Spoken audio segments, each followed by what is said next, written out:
ஓம் நமோ நாராயணாய். ஆண்டாள் திருவடிகளே சரணம். இன்று மார்கழி 16வது நாள். நாயகனாய் நின்ற நந்தகோபனுடைய கோயில் காப்பானே. நாயகனாய் நின்ற நந்தகோபனுடைய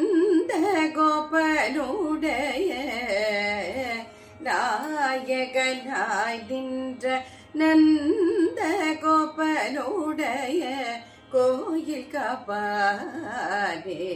கொடி தோன்றும் தோரண கோயில் காப்பானே.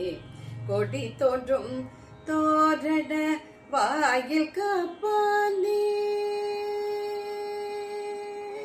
வாயில் காப்பானே. மணிக்கதவம் தாழ்த்திரவா. வாயில் காப்பானே. மணிக்கதவம் தாழ்த்திரவா. வாயில் காப்பானே. மணிக்கதவம் தாழ்த்திரவா. ஆய சிறுமியரோமுக்கு அரை பரே.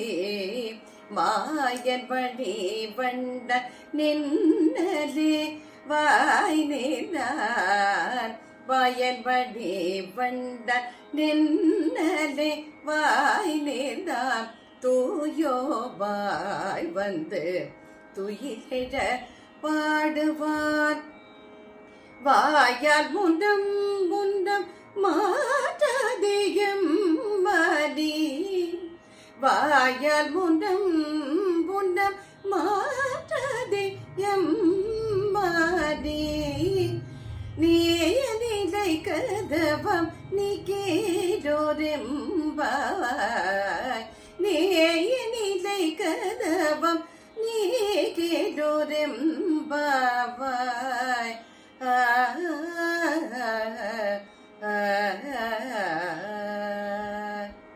இந்த திருப்பாவையில ஆண்டாள் தன் தோழிகளோட நந்தகோபருடைய அரண்மனைக்கு போறார். எதற்கு? கிருஷ்ண பரமாத்மாவை தரிசனம் செய்வதற்காக, அவர் அருளை பெறுவதற்காக. பாவை நோன்பு நோற்பதற்கே என்ன காரணம்? இந்த பகவான் கிருஷ்ணருடைய அருளை பெறுவதற்காகத்தானே போற தோழிகளை அழிச்சுண்டு.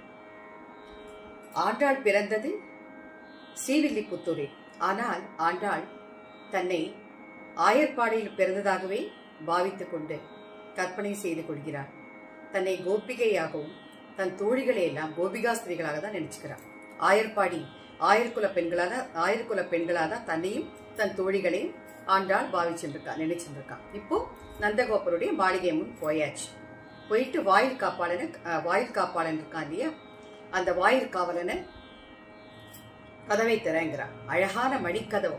நந்தகோபருடைய மாளிகை அல்லவா, நம் கண்ணபிரான் வசிக்கும் மாளிகை அல்லவா, அரண்மனை எப்படி இருக்கும்? அந்த கதவுகள்லாம் அப்படியே மணியாலையும் ப்ரெஷியஸ் ஸ்டோன்ஸ், அப்படியே முத்து மாணிக்கம் பவளத்தால அலங்கரிக்கப்பட்ட கதவுகள். அந்த கதவை திற அப்படிங்கிறான் மணி. அப்புறம் அந்த கொடிகள், வண்ண வண்ண கொடிகளும் தோரணங்களால் அலங்கரிக்கப்பட்ட அந்த அரண்மனை, அந்த வாசல் கதவை திறப்பாயாக சொல்றான்.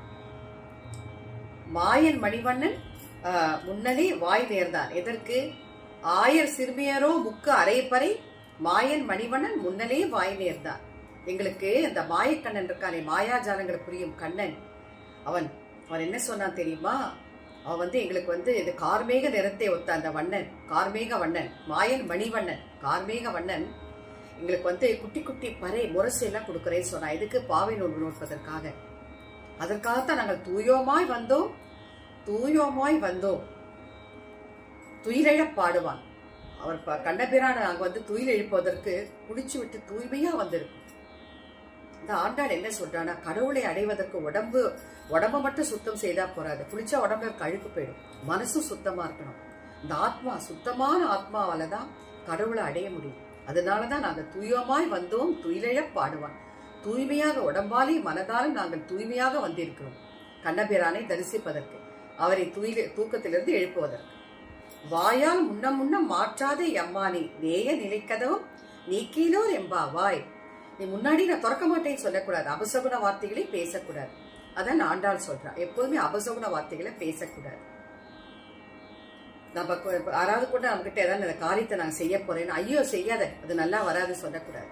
அப்படியாப்பா, சரி இந்த காரியம் வந்து இப்படி செஞ்சா நல்லா இருக்குமே, இது அப்படி செய்யலாமே அப்படி சொல்லி அவங்கள நம்ம உற்சாகப்படுத்தணும், நல்லதாகவே சொல்லணும்.